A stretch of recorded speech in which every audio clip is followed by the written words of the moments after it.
Hello and welcome to Personable, a podcast focused on speaking to the world's best, enabling you to become the best that you can be. My name is HarveyBracken-Smith, and today I'm honoured to be joined by Judy. Will is a good friend of mine who I actually met when staying with my cousin in Los Angeles. He's a former professional scooter rider with over 24,000 followers on Instagram, a graduate from LMU, and he now works as a data engineer in marketing analytics. I'm incredibly excited to speak to you today, Will, and I wanted to get started by asking you, why did you get into scootering? Absolutely. And Harvey, I'm just stoked to be here as well. So glad you reached out. I really appreciate everything you're doing with Personable, and I'm just looking forward to a good chat. So yeah, starting off, why did I get into scootering? I was about 12 years old at the time, and I had a neighbor who rode scooters. He had an older sister who was my age, and she'd go to the field to play soccer. And her dad, or my neighbor, he'd take us to the skate park at the same kind of park, right? It's a soccer field right next to the skate park. I started out just doing it for fun, right? It's just another hobby. I grew up really active, playing a lot of sports. I really loved baseball, especially when I was younger. Spent a lot of time outdoors, I grew up in Seattle, Washington, where the nature is beautiful, right? Got good trees, good mountains, lots of hiking, lots of camping. And it was just another way to spend time with friends and kind of just, work on progressing a specific skill set. Something that I started out with, no skill at all. Something that was totally new that not a lot of other people I knew did.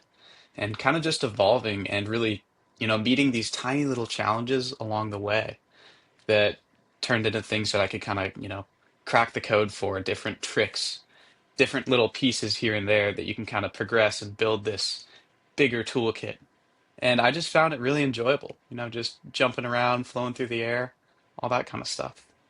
What do you think kept you going to want to become incredible at this? Because I've tried my fair share at skateboarding, for example, Yeah, only to not really even be able to do a kickflip, to be honest. But to totally. actually stick at a trick consistently over time, there's a lot of pain involved, not only with your time, but also with your body.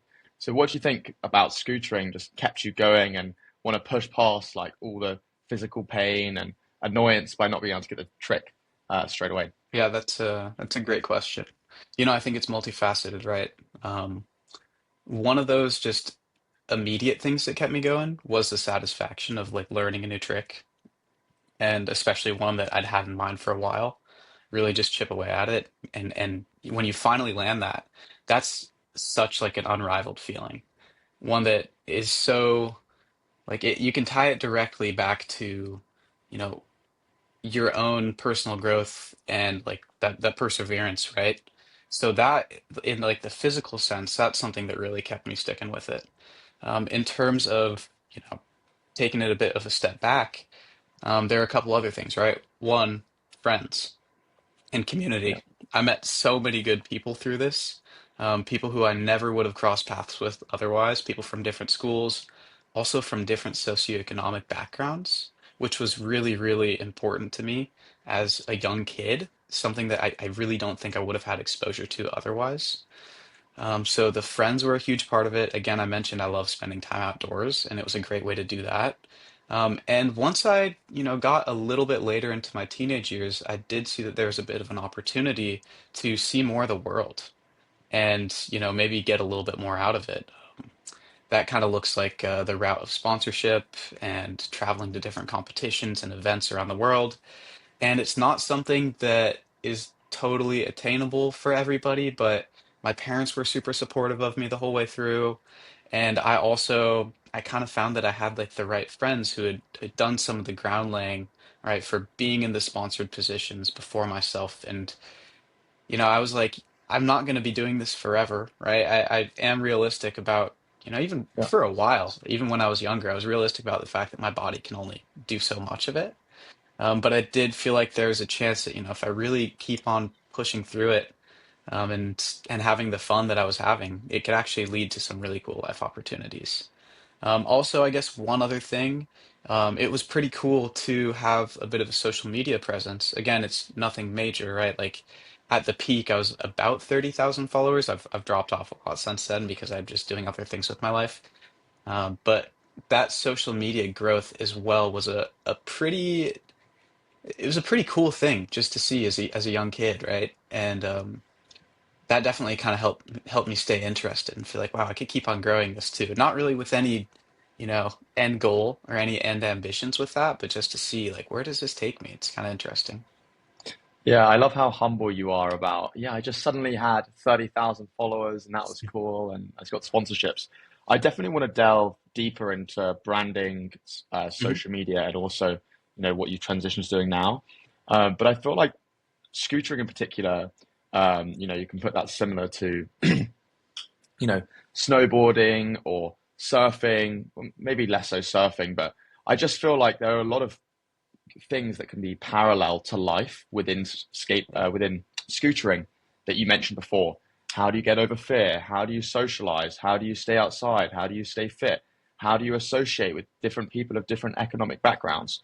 What do you think was maybe like one of the biggest or the biggest one or two lessons, life lessons you learned from scootering that you've brought into your life today? Gosh, yeah, it's another great question. I mean, there are so many, right? One that kind of jumps out, and I'll probably get into some more after this, but the first one on my head, I had a friend when I was probably about 2 or 3 years into scootering, right? So at like the age of maybe 14 or 15. And he lived a good couple miles north of where I live in a little bit of a less fortunate part of Seattle. And he was a really nice kid. He was really good at scootering too. And we got along really well, but once I started to learn a little bit more about his background, like where he kind of came from, what his parents did, and just, I went to his house once and it was so eye-opening. Um, like his parents would never, I mean, my parents gave me a ride to the skate park every time, right? He had to take the bus every time or push his scooter all the way there. After scootering, we'd go to, grab like a burger or some fast food or something, and he could never pay for it. And being in a very well-off bubble growing up in a nice part of Seattle with a lot of kids who had houses on the water and who their parents gave them everything. It was so eye-opening, and from a very young age, I learned like, wow, I actually need to be thankful for what I have. And I think everybody hopefully learns that lesson at some point or other. But I definitely think I was a little bit ahead of the curve, at least compared to other kids in my middle school and high school. And that's something that I think is really I've I've carried that with me throughout my whole life, really just that sense of gratitude. And I mean that's one thing that really comes to mind. Another lesson is that if you put your mind to something, you can achieve it, right? Like if you find that focus, that motivation, and if you're doing it for the right reason too, right? Not like just because you want fame or not just because you want to prove something to somebody else. If you're doing it especially for the love of it or have that real drive, that motivation that comes from the core, especially when that's there, you can really achieve anything that you want to. So I don't know. It's taught me so much more. But those are a couple that come to mind. What do you think are some misconceptions that people have about the scootering community? Um, Gosh, I think the very first stereotype that comes to mind for a lot of people are just like scooter kids that get in everybody's Yeah. way and cut people off at the skate park, snaking. It's a pretty common question too, right? Um, Another misconception that I can speak to, especially given my position being on the sponsored side and the better taken care of side by the Yeah. industry, is actually a misconception kind of on the contrary. People think that scootering might be able to offer more than it really does. You mentioned the parallels to surfing, snowboarding, all these other action sports, and those parallels are entirely there in terms of, like the sport itself, right? The moving around through a space, learning tricks, so forth, flowing. But the big difference between all of these is that scootering doesn't have a single corporate sponsorship, right? The Wow. money, the reason why people are able to professionally skateboard, professionally surf, professionally snowboard is not because of I mean, in some part, at some points in time, it has been because of the companies that produce the equipment, the parts. But where all the money's coming from is really companies like Red Bull and Nike and Vans, right? And that's something that scootering has no support from, right? I think if scootering did have that support, and if there's more of an opportunity to actually create a sustainable lifestyle out of it, I probably would have stuck with it for a little bit longer than I did. And don't get me wrong, I still scooter, but I just do it for the love of it, right? Like I just do it with my friends. I also do it to give back to the community. I film a lot of like the younger kids who are really good and really want to make something out of it. But in terms of like pushing my own skill set, that's really where I've taken a step back, more so out of concern for my long-term health and well-being. But that's another, yeah, that's a misconception, right? Like there's really no funding to the sport. It's an entirely community oriented. All the love comes from the people. So. Yeah, and that's actually something that we spoke about because I think when I realized you had built such a presence in the scootering community, as I keep saying, keep hinting towards, we'll get towards the branding side and the sponsorship side and go into more detail on that. But it's seemingly from an outside perspective, as someone, not in the space, not knowing, I didn't know that there were no official corporate sponsors, for example, of scootering. I'd wondered, you've had this big community, why not leverage it and keep going with it? But I think that adds a lot of like perspective to the situation. Like there's something on within my own family, right? So I'm very much pursuing the professional route, trying to get into sales and trading in a bank. But my two younger brothers are very interested in playing rugby as careers. And in the UK, rugby is still, you can still earn money from it, much more than the average salary. But if you compare that to professional sports like soccer, like American football, basketball, the levels of comparison, like it's just eons above what you can make in rugby. And there's so much uncertainty that, unless you're in the top bracket, one of the top players in the top league, you might not even be able to make a living wage. You might need to get another job. And so that's definitely something they're debating their own minds of, do I pursue something out of passion, out of pure excellence, wanting to achieve not just for financial gain, but for legacy and impact within a sport? Or at the same time, do I have to focus on the real world self, rent, food? Do I want to have kids? Do I want to pay for their education? And so there's these sort of two competing forces over legacy, impact, and living a fulfilling life, but also paying for your life. In particular, in the last few years, inflation has been ridiculously high, and the real wages of people are very low compared to the last 20 or 30 years. That these are real world things that you have to think about. Totally, totally. And again, I mean, I mentioned that I come from a very supportive background with parents who are, I mean, we're still very, very close, right? Even though they still live back in Seattle. And they were very, very diligent and they planned for me to be able to go to college and pursue a higher education. And they also still supported me all along the way with my hobbies and interests. They paid for me to have piano lessons when I was younger. They were so supportive. And for me, when I was reaching that upper level of scootering, I felt like, it's kind of a no-brainer, right? Instead of trying to go, at least for me in my position, right? Instead of trying to go full in on the scootering route, I have this insane opportunity to go to college and not take on massive student loans and actually build a sustainable career. And so for myself, at least, it was kind of like a no-brainer, right? But there are a lot of people who are less fortunate who can't go to school and don't see a clear career path in front of them. And that's where something, that's when something like scootering or another action sport or whatever that hobby might be, that's when that's like, it's a really tough call. I want to ask two last questions on this sort of holistic view of scootering before Mhm. going into the branding side. And I wrote down how to get over fear and how to differentiate yourself, but more specifically within fear, you know, how to get over the fear of failure, how to, go down that huge ramp, how to Mhm. get over the social pressures that you might face, go into community. You told me before that, you used to have some struggles with school with how people would treat you with your scootering career, just sort of that from a broad scope and differentiation, because those are two very key points, which I think draw parallels to life. Totally. Talking about fear, especially when trying a trick that might be out of one's comfort zone. or really attempting anything that's out of your comfort zone, there's a risk of injury or failure, whether it be a metaphorical or a physical injury. What I really believe is before trying any of these things, you really have to take a step back and ask yourself, despite any consequences, would I be disappointed in myself tomorrow or in a year from now if I didn't take this opportunity, if I didn't try it? And a lot of the times that answer might be no.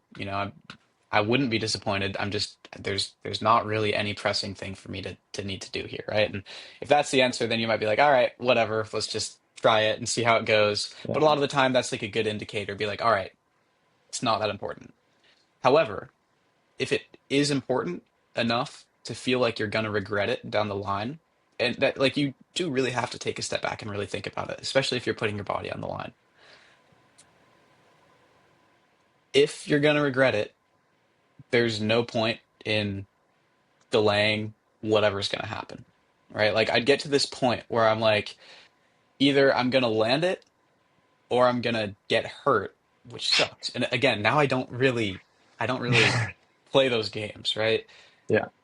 But like if I want to know, like if this is really that important to me, instead of taking 100 run-ups and then doing it, it's like just get it out of the way, you know?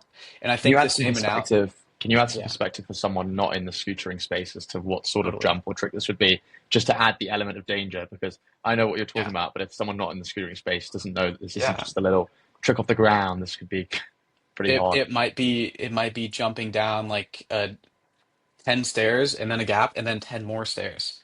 Or it might be jumping, like doing a 7 or 8 foot gap, full speed jumping, and then landing on a rail that goes down 18 stairs or 20 stairs. Or it might be like, I don't know, jumping over a barrier and landing in a steep hill and like hill bombing to the very bottom, going like 30 or 40 miles an hour by the end. Right. And all these things are really stupid. Right? But they're so meaningful in terms of in terms of what they are for being so random and being so unique. It's all about, finding little spots or different opportunities that nobody might have ever done before and kind of setting a milestone in the history of the sport as a whole. So, But do you go through like a 3, 2, 1, go for it? Because even if yeah. like I understood the risks and was like I want to go for it, you can you go into that fight or flight or freeze mode. Like what gets you over that? Like is it just you're so convinced by that you want to do it and that you'd regret by having not done it that you just go for it? Like what does that Yeah. look like? Yeah, I mean the counting down before going it is that's definitely a big thing. Believing in your own abilities, believing in yourself, you can't do it without that. I also think that, yeah, it just comes down to this resolve that this is important for me to do. I know it's maybe not the smartest thing to do, but if I don't do it, I'm really gonna wish I did. And because I've had a lot of those situations where there's something that I knew I could have done and I backed out of it. And a couple days later, or a week later, or a month later, I was like, damn, I had that opportunity and I could have taken it and I missed it. And for better or for worse, who knows? Maybe I would have ended up injuring myself or something bad could have happened. And maybe it was the right thing for me to not do.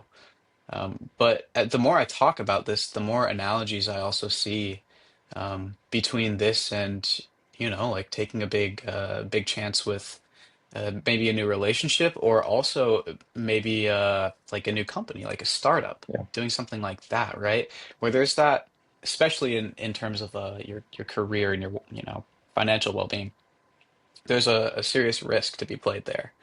And that's very, very similar to what I've felt with scootering in a lot of ways. Yeah, I was actually just writing that down because for people listening, like a lot of the time the people I often interview, a lot of them are CEOs or actors, and they kind of have these Mhm. forms of extrinsic success, which you both obviously have with your career and with your scootering, with your social media following and sponsorship. But something like scootering is not something that people would have often thought about as, oh wow, like I didn't even know about that. So how does that apply to my own life? And even, bombing down a hill or jumping from a rail to rail or jumping downstairs, they're going, oh, well, that's just reckless behavior. But, Yes. let's even say that you as a listener was reckless. Do you think you would be able to do that? And the likely answer is probably not. Like apart from, give myself a bit of self-belief and try really hard and all these things, the odds of actually accomplishing those feats is ridiculously hard and is impressive in its own right. And although the stakes are significantly lower in day to day of, in terms of actual real world immediate pain level, as you just mentioned, new relationship, job, moving across the world, going up to talk to Yeah. someone for the first time in business or romantically or whatever it is, that element of fear and of trusting yourself, I'm sure comparatively, jumping down 8 sets of stairs on a rail, then 8 sets of Yeah. stairs again, is way worse, which Yeah. then in comparison makes life easier. And I think these will serve as like important analogies, as you've correctly just pointed to, for life, because by doing ridiculously hard things, the hard decisions in life become easy. Totally. Yeah, very well said. And something else that I'd like to add on is part of the whole process of making risks and taking leaps. Um, if you are, if you've never jumped down a 5 stair, and if you decide you want to jump down a 20 stair, that's not a smart thing to do. But if you've jumped down a 5 and then a 7 and then a 9 and then maybe a 13 or 14, right? And Yeah. if you can progress up, that is really a really good path to success, right? It's about taking incremental steps and not trying to go for these massive things all at once. Whether it leads to failure or just, you don't really get a good stab at it. Either way, you're oftentimes going to really set yourself up for more success if you can be a bit more patient and if you can take small steps at a time. Building on the back end of that initial question, in terms of like social anxiety, in terms of meeting people at the skate park, or even how your peers treated you at school on account of your scootering. What advice would you give for people, particularly in this digital age? I know you're not Yeah. much older than me, but right now, young kids are all on social media, looking at perfect people the whole time, spending way more time on their Totally. phones than they are interacting outside. What advice would you have for people that are scared of making that initial jump of starting a social media account, starting a business or whatever, without facing all of that criticism from the people around them and sticking to their guns, no matter what all the noise of the people around them say? Totally. To give my answer, I'll give some more context as well. When you're mentioning some of the difficulties I had with peers and, classmates when I was starting out, those were real things. I had a lot of friends in fifth and sixth grade, and before then, it was at my school, there were maybe 60 kids in my class, and I was friends with everybody. And when I started scootering and picked up something that was totally new to everybody at the school, nobody had done that before. And also when scootering is something that is in a way, not quite as legit as skateboarding, right? Or Yeah. a bit more teasable because it's so new and they haven't seen anybody have success with it. A lot of those kids who I used to be really close friends with, they turned, it's not like they're like malicious and horrible people or anything, but there was a lot more teasing me, especially to try to get some of the attention of some of the girls. Also, some of the girls in my class were pretty mean to me about it for some reason. And there are a lot of times when I was like, wow, this sucks. All these kids are like, I don't know, I'm just like different now. And it really hurt. However, what I realized the longer I stuck with it, and I mean, again, you do kind of just have to get over a little bit of a hump of embracing the uncomfortable in the beginning. Yeah. But I realized more and more by making better friends, getting to travel, seeing more of the world, and feeling like I'm learning better life lessons, or at least learning life lessons that are applicable to myself. Um, I realized that I would have been an absolute fool to throw away something that meant so much to me at the time. And Harvey, I think it's a really difficult topic, embracing that uncomfortability, because there's a feedback loop to it. And I think the more you do it, the more you realize that it benefited you rather than hurt you. And I think taking those first couple steps are the hardest part. right?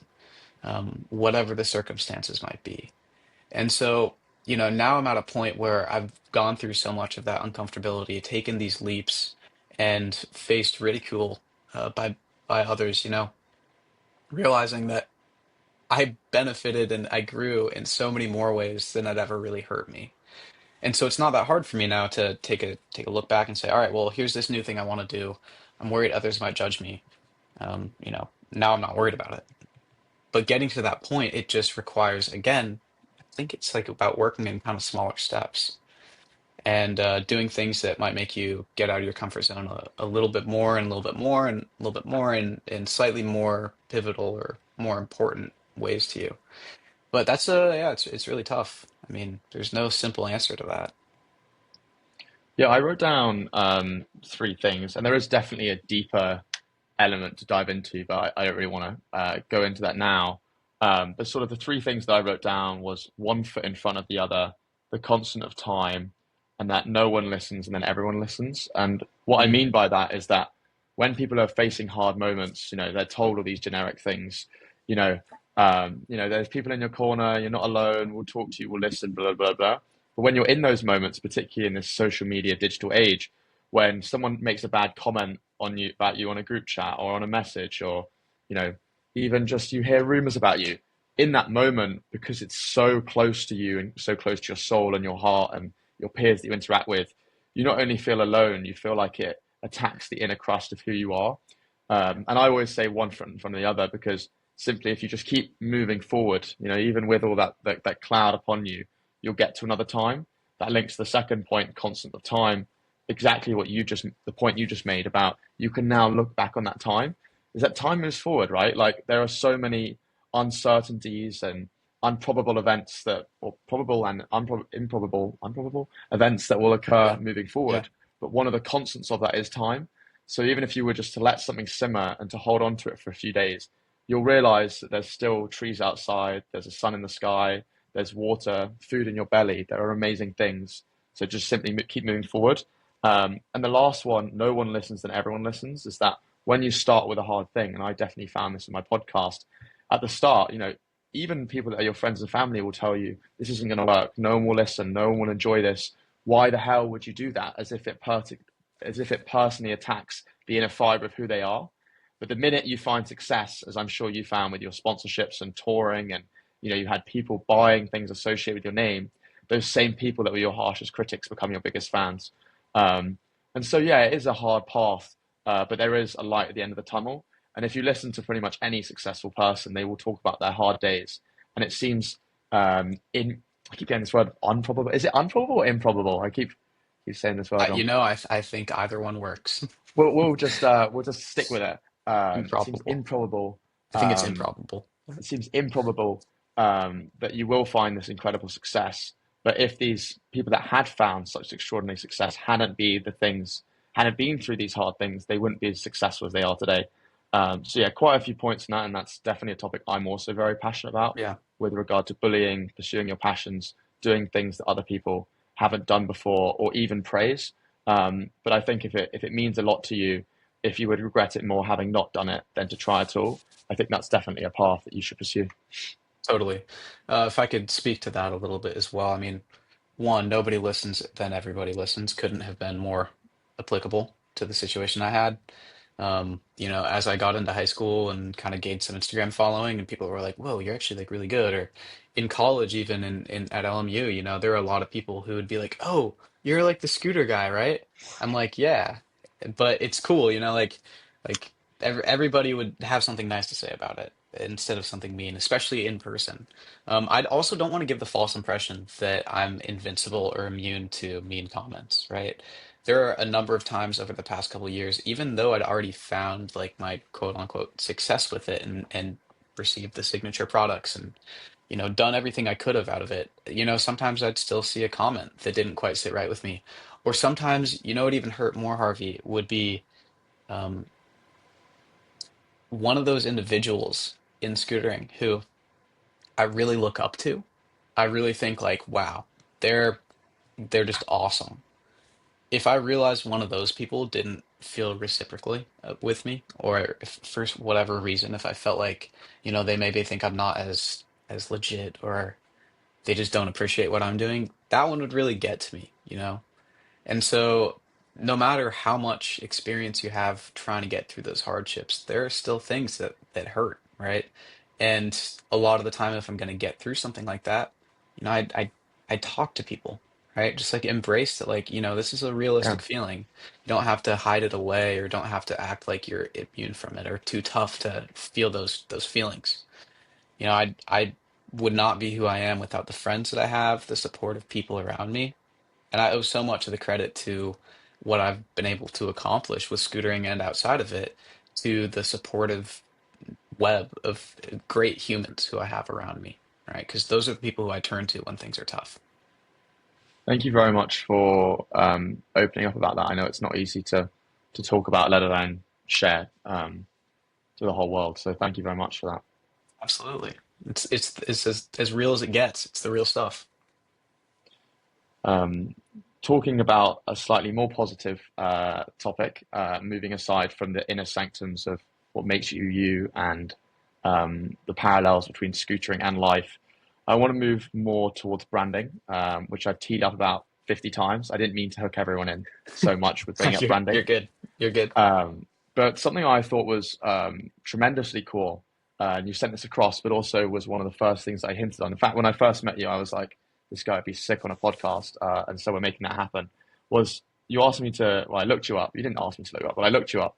And you had all these signature products and sponsorships and people that were like making videos about you that you had never met before.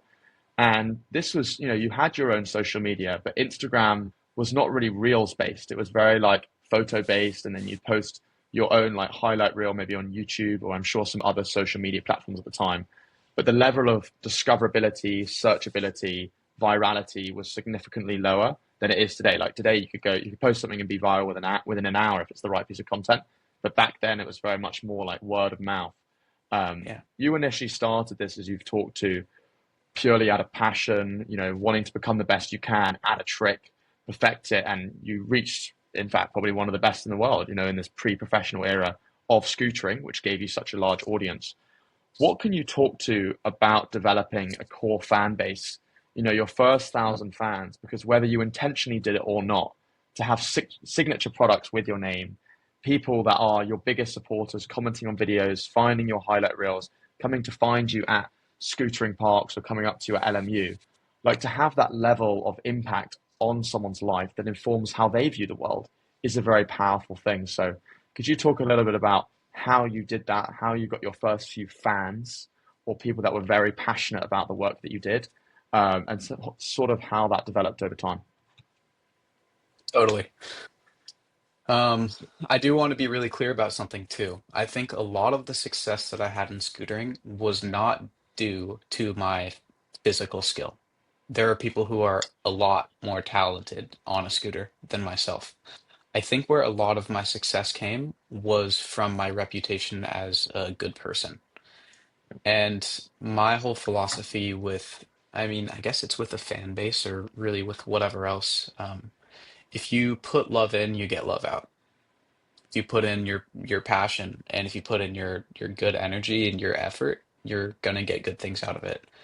And there's a really big difference between somebody who posts some awesome stuff and then tries to be a cool guy, doesn't respond to any of the comments, doesn't take any time to respond to kids who message them, is just, wants to hold this image of being cool or whatever that might look like. There's a really big difference there between that and somebody who's, willing to talk to kids at the skate park, or, willing to go out of their way and I mean, there are a couple times where I like explained math concepts to scooter kids who were struggling in math and did some tutoring just over like Instagram DMs, right? Um, I'm not saying that's my core following group or anything like that, Yeah. but I think that what helped for myself was just being as true as I could to my core, not trying to think that I'm better than anybody else, and really tried to give everybody a chance. And a lot of the time, I guess when I think about my, like, especially the earlier days when I had I guess like a kind of like a growing following, you know, those first thousand or whatever. A lot of those were friends, but a lot of them were kids who I'd never met before and would send me DMs and just be like, "Yo, this is so cool. What parts are you riding?" And I'd respond to them, and just that interaction Yeah. would make the world of a difference. They feel like instead of just being, you know, just watching some random person on the internet, they're watching Will, who's their friend, and that makes them want to support me even more. And so I think that, you know, that's largely what I have to thank for how I progressed within scootering. I think that's also why I ended up getting picked up by the company that I did, or the companies, but the one in particular, Tilt. Something I've sort of realized over time, and was a misconception that I had in my own life growing up, is I equated quantity of people that I know to number of friends. And similarly Mm. with this podcast, which it's my point of how I reference things. I simply thought that by reaching more people, that would give me more fans. But I think both of those are the complete opposite or the antithesis of who I am and what I want to achieve. And actually now having, close friends that I can count on my hand or two hands, and similarly this podcast focusing on connecting with just one or two people, the level of outsized impact that I've been able to have, both from me giving to other people and reciprocally from those people, not from a monetary sense, but from a life impact and learning sense, has been 1,000x the number of people I could have connected with in person. And I really think that's an important distinction and thing to learn, because sure, if you're someone like Mr. Beast or one of the biggest creators on the planet, you can just simply play a numbers game. But so often with social media in particular and building a brand, we all think that more is better. When actually, if you spoke to one person and you spent one day perfecting a product just for that one person, or made a YouTube video or a newsletter for that one person, or help them with their scootering, they will spend the rest of their day or even their lives remembering that moment and spending every little ounce of time they have telling people how incredible you are, why they should also learn from you. They'll basically become like your biggest supporter on the planet. And so there is definitely a point of put love in and get love out, but it's not just do nice things, get nice things back, but it's actually a real thing that works, because people want to connect with people. You don't want to just be, you know, pushed off to an FAQ slide or a customer service that doesn't work. We all want authentic connection. And so if you can create that, even just with one person, that's 1,000 times more impactful than connecting with 1,000 people that barely remember your name. Yeah, well said, Harvey. Till I die, I will be a strong believer in quality over quantity, really across all disciplines, and especially that comes to friendships and people around us. I also think that it's worth saying to never underestimate the impact that you can have on somebody else, whether for good or for bad, but in this case, I guess for good, especially. I've, you know, the very actually more than anything else, more than what I've learned for myself or for life lessons, the very most meaningful thing that has ever happened to me in scootering was influencing kids for their better, right? There were a number of kids who told me, I'm the reason they're going to college, or I'm the reason they're going to pursue trade school instead of being a full-time scooter rider. And, you know, that's not to say, oh, I'm so glad I took them away from scootering. It's like, no, I'm so glad that I can help be a role model and an influence to allow them to live their best lives and follow their hobbies, but not rely on their hobbies for their whole well-being. So those have been some of the very most pivotal and very most special moments to me that I've experienced by far regarding scootering. Yeah, sort of bring this back out again. One of the big downsides of being in a globalized world is the fact that we've been taken out of our inbuilt natural communities. Like if we didn't have as much like geographical mobility, you'd be fixed in one place, get to know the people around you very well. That also means you're friends with your neighbors. You might see people at a church or a synagogue or whatever religion you are. You see people at the shops, and you have this consistency. But nowadays, you have to actively look for community. And I think skateboard parks or scootering parks are really good, schools, colleges, clubs, etc. But there's definitely a level of actively having to look for these things that make it a lot harder. But one of the benefits I have found of being in this sort of globalized world is that you can find like-minded people more easily. Hmm. And I definitely noticed that looking back at your videos and seeing people how they connect with you. If you're a scooter rider in the middle of Alabama and then you see you in Seattle, you're like, oh, there are actually more people like me. So there's Totally. definitely like the good parts and the bad parts.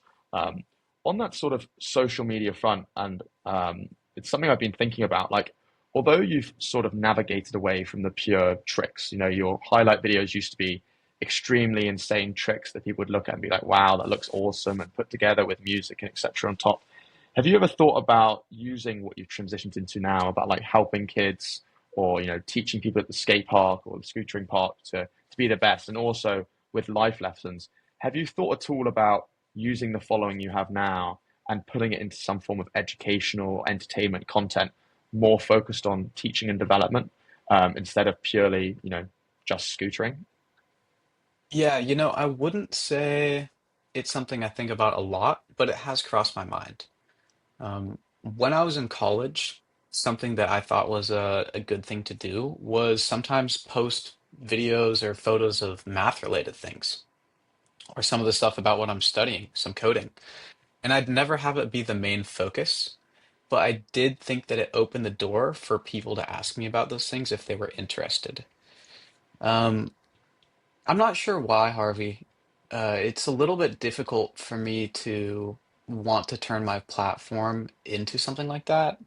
But I think it's largely just because, I want to like pay the homage and the respect to like that platform was built for scootering. I want to like kind of stay true to that root. If I wanted to, you know, do something more with positivity or trying to educate, I think what I'd do is I'd create a different account and then I'd shout it out on my primary account, Yeah, something like that. But also at least just in my own beliefs, the way that I operate as a person. Well, of course, I just want to preface this by saying all the respect in the world to trying to bring that positivity on a larger platform because a lot of people yeah, really, really need that, right? For myself, instead of contributing and trying to bring that positivity to everyone, I'd rather really, really put in the time and effort to nurture where I can, especially within my own community, within like a lot of like these younger kids who scooter right now who are going through personal troubles, family troubles. That's where I feel like I can make a bigger difference. And that's what really resonates to my core is really being able to, bring that positivity, bring that growth, bring those changes, that motivation, but do it in the quality over quantity setting. Not to say that you can't deliver good yeah. quality to a larger audience, but it's never really been something that I've felt drawn to do. I'm gonna beat that dead horse one more time. Yeah. Just to get on that point. Maybe I'll convince you. Who knows? But there was a New Zealand rugby player by the name of Sonny Bill Williams, and I believe it was 2015. It may have been 2011. And by the way, rugby is a sport not that big, but the Rugby Hmm. World Cup is the third most watched sports event in the world. I think it gets like 100 million views or something like that. It's like absolutely Yeah. enormous. Like after the Super Bowl and some other live big sporting event. But at the end, after he's just won the Rugby World Cup, extraordinary feat. It's once every only 4 years. This fan ran onto the pitch to give him a hug. Like an 8-year-old kid, 10-year-old kid, or whatever, and his security guard like tackled him or whatever. And the rugby player Sonny Bill Williams went over to the kid, gave him a hug, made sure he was all right, and he gifted him his Rugby World Cup medal. And I didn't really know Sonny Bill Williams at the time. Like I, support rugby. My uncle had actually won the World Cup in 2003, so I'd also, spoken to some rugby players and thought it was cool. But I don't know all the players in every team. But that moment, as I'm sure for millions of people across the world, really stood out to me. It's like, what, this is the most precious thing on the planet. Why are you just giving it away for this Yeah. kid? And now he is a career. He now has like 4 million followers on Instagram, and he shares his insights, from what he's just learned about life. And the only reason I say this point is when I talk about educational content, I'm referring less to math and stuff like that, but more about Totally. teaching kids how to ride scooters and stuff like that. And obviously, it's your choice what you do. But I'm sure that anyone that followed your journey at a time and that wanted you to do well and learn from you, not the cool kids and blah blah blah, but the actual kids that wanted to learn well, who are now doing corporate jobs or in school or still Yeah. scooter riding themselves, would find a lot of benefit in hearing from you in another setting, whether that be on the same page or a different one. I think is interesting. Hmm. But I do think there are strong parallels between scootering and life, and I do think you're also a really good medium for that because you're very eloquent, you're very smart, and so yeah, that was just an idea that I had for you that I wanted to share. No, I Um, appreciate it. I appreciate it. um, Um, I'll tell you what, too. There is a way that I feel like I can bring a lot of value and meaning to people's lives.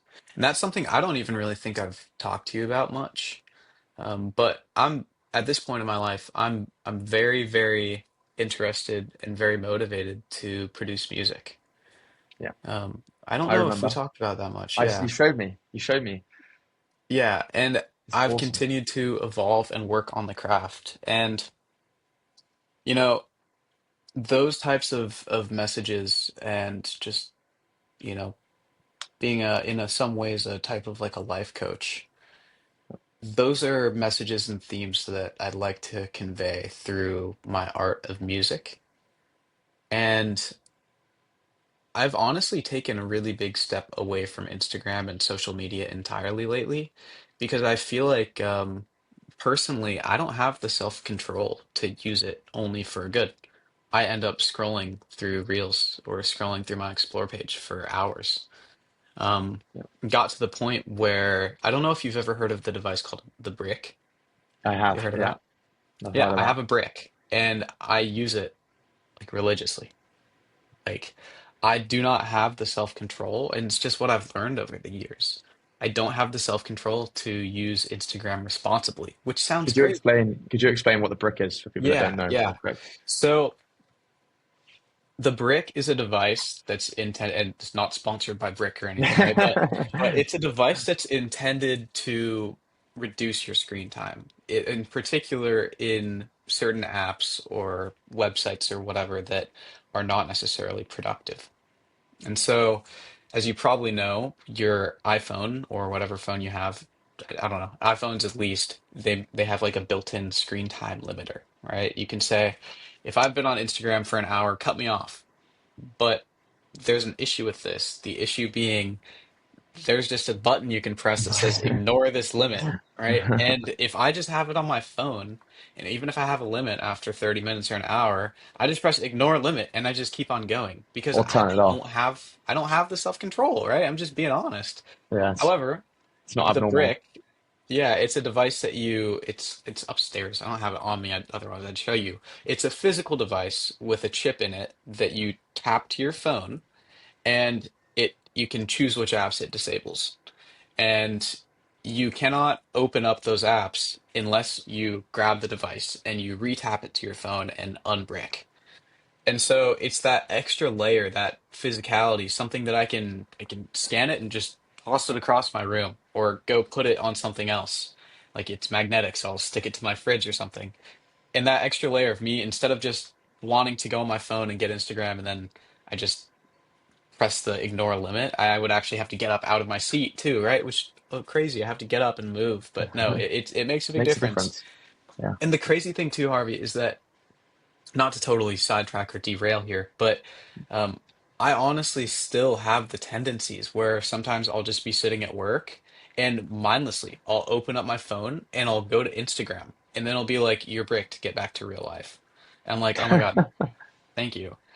yeah, Like it's a real problem. It's something I'm worried about for a lot of kids growing up. yeah, I mean, it's a like a dopamine addiction or whatever, but it's pretty serious. And so I guess I don't really want another reason selfishly to have to go on Instagram, even if yeah. it's to bring good to other people.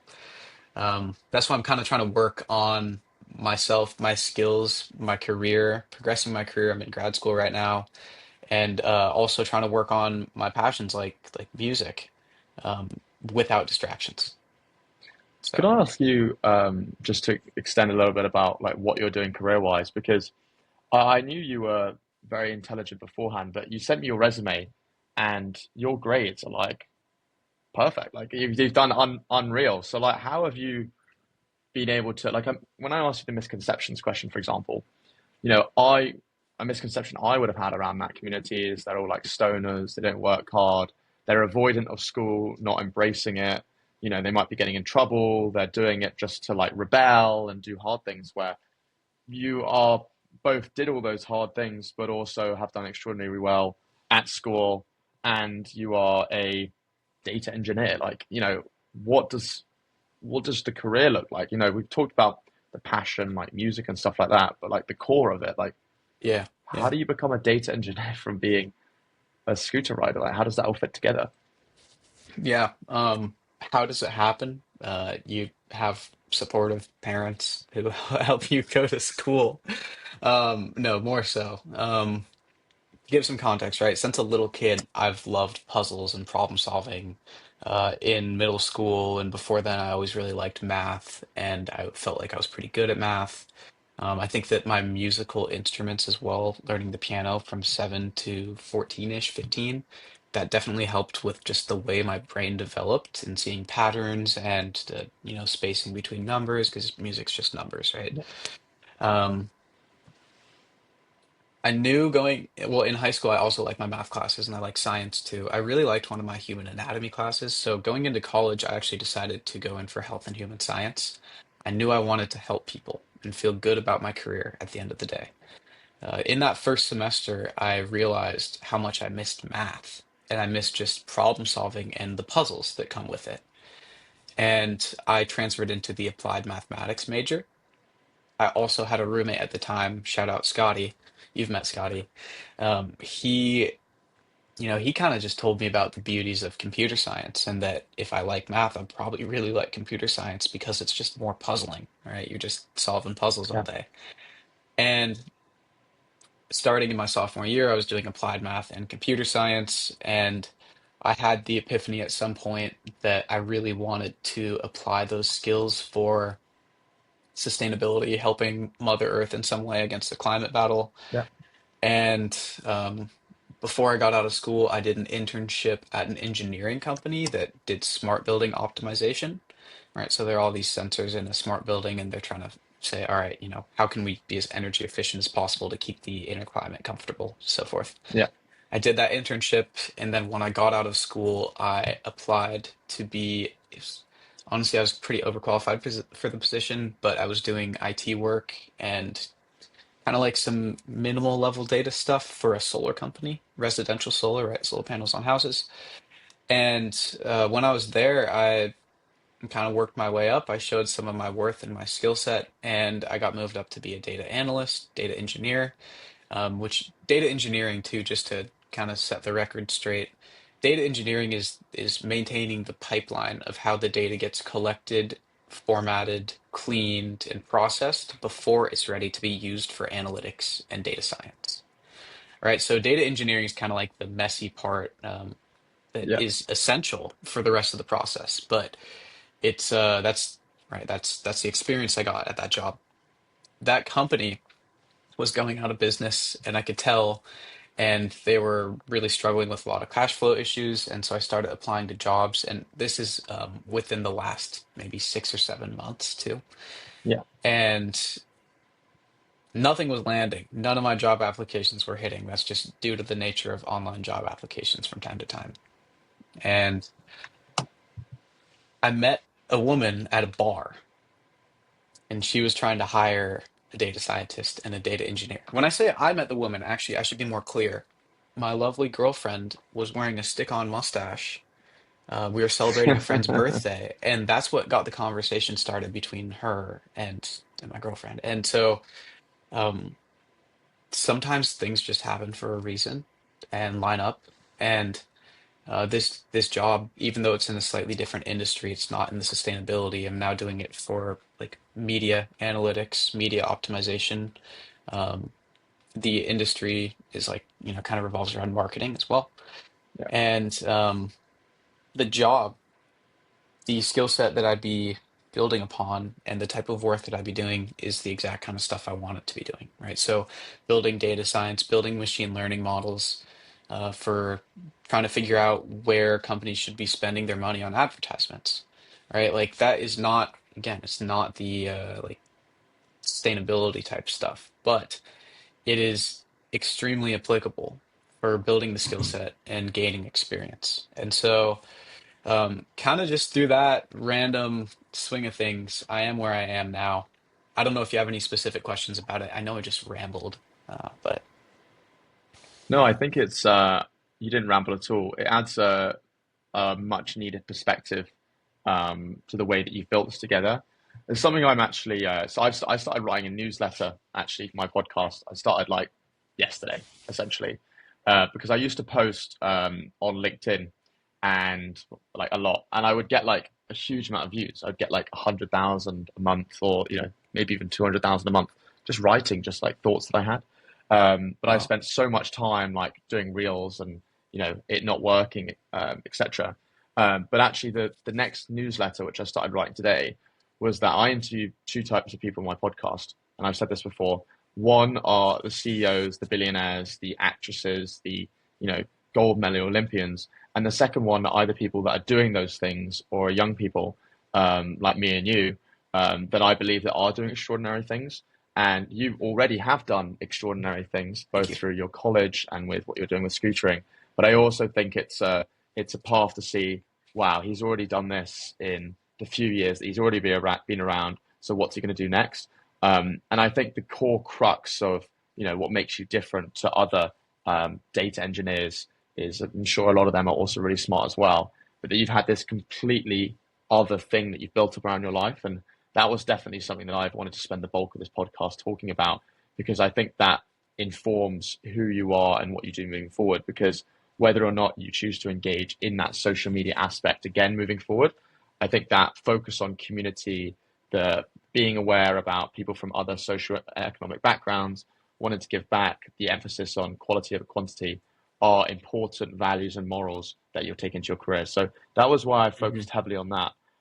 Not to sort of rush on, but I had three final questions, of which the first I wanted to ask was if I was to ask someone in 100 years' time, how would you want to be described and what would you want your legacy to be? Mm. Yeah, that's a really good question. Um,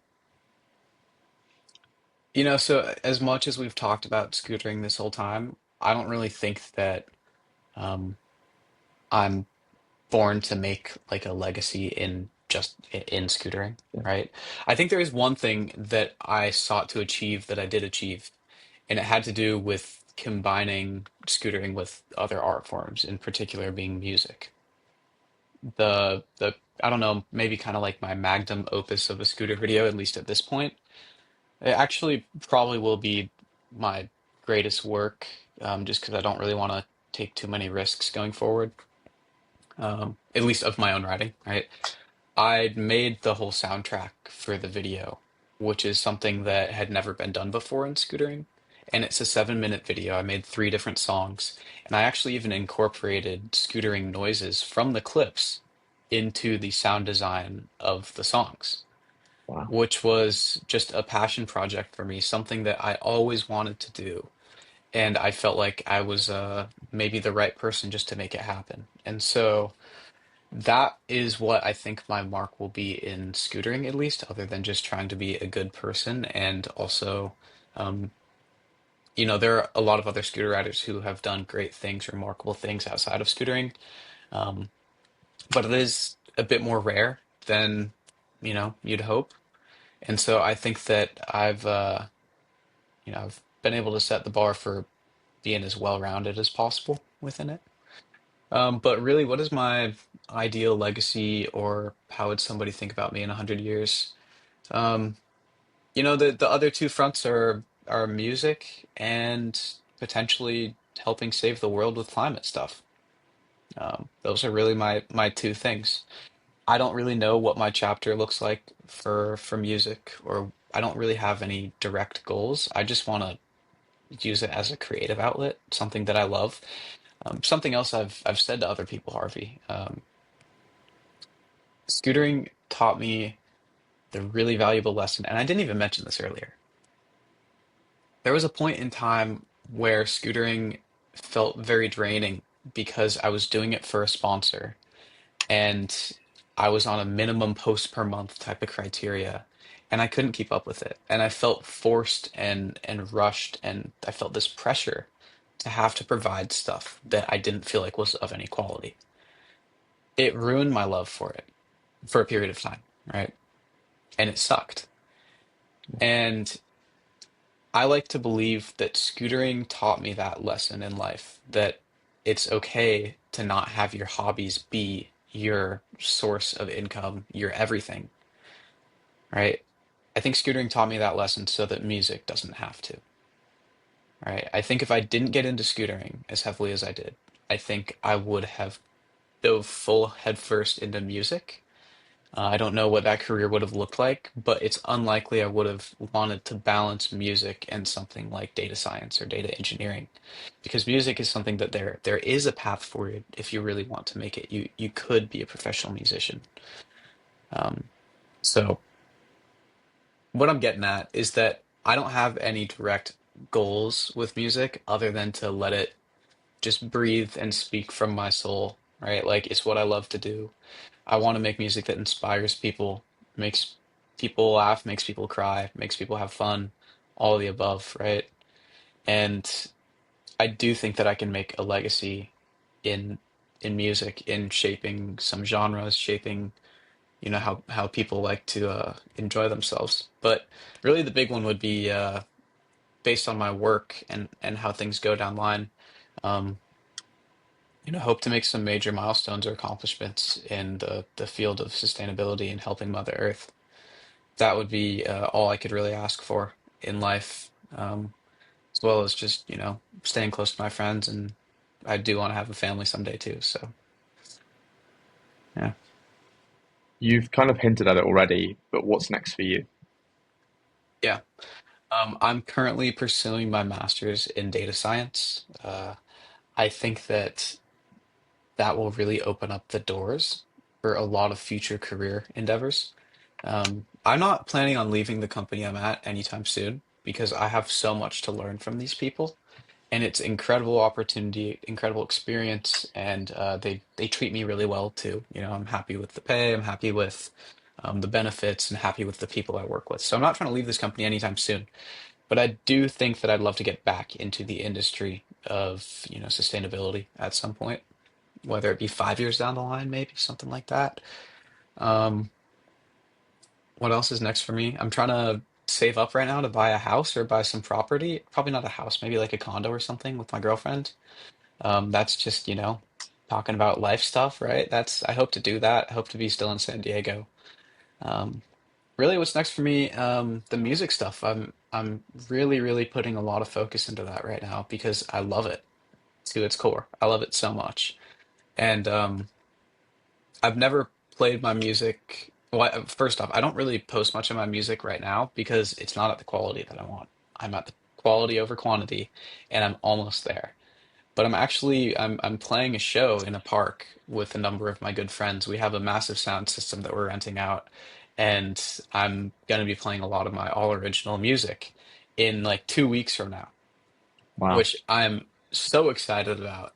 And I think it'll really be a kick for getting some more of my music out there and having that inspiration, that drive to want to really stick at it. So I really do think that Please I film some of it. I know you might not want to be yeah, connected and stuff like that and don't want to live stream and all that, but please film like 5 minutes of it. yeah. No, I'll have some friends film for sure. I will do that. Um, and that's also a side of me that I never really share on my social media. Again, just because I really want to wait till the right time. The way I see it is that music is something I will be doing for the rest of my life, without a doubt. There's no need to rush into it, especially when I'm not trying to get anything tangible out of it other than the enjoyment. So I enjoy it more how I'm doing it right now. So those are some of the next things. Nothing really too concrete, to be honest. Really just trying to enjoy the day to day. And I really do care about my balance in life of work, hobbies, friends, family, all the above, and not just working myself into the ground trying to do what's next for my career to make more money. And my final question, and I ask this to every guest on Personable, is what is one thing that you would want a listener to take away from this episode? If I could have whoever is listening to this step away with one learning, I don't think there's anything more important in life than being well balanced. Whether it be in the career sense, being both technical and personable, whether it be in a life sense as a whole, having, a passions outside of work, but also having work to support those passions. Whether it be with friends, and having that reach with a lot of people who you know, but those very, very close people who you can count on. Being well-rounded and well-balanced will take you further and just serve your life better than pretty much anything else. At least that's what I've found. A balance of having fun and working too.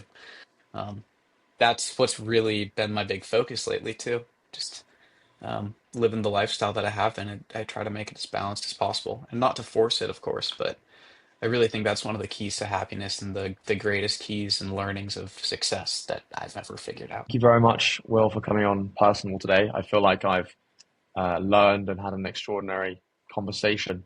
Something within my own interviewing style and something I've been aiming to do is I've learned that I needed to make a transition from just saying facts, what did you do at this stage, da, da, da, da, da, to the emphasis on stories. And I wanted to Yeah. compliment you because I think you were phenomenal at enabling me to make that transition in the podcast to more storytelling Thank you. focus. So thank you for that. I think your journey in scootering is unbelievable. But then when you put that alongside the education and the grades you were able to get at the same time is even more impressive. I think it's awesome how you were able to get your most recent job. I'm excited to see what you continue to accomplish both in and outside of your career, whether that be publicly shared or not. And I'm very sure that within sooner than we may realize, we're going to have some of your incredible music being shared all around the world. And hopefully, this podcast will be seen as a reference point of what you were like before you were, world famous with your music. So, thank you so much for coming on the podcast today, Will. Thank you so much, Harvey. It's been an absolute pleasure. I was so glad you reached out, and it was honestly so great just to catch up too. And, thank you for saying that the storytelling helped you to make that transition. I think you did it very naturally, and wouldn't have even thought anything of it. So you're doing great things here, and I'm really grateful to know you.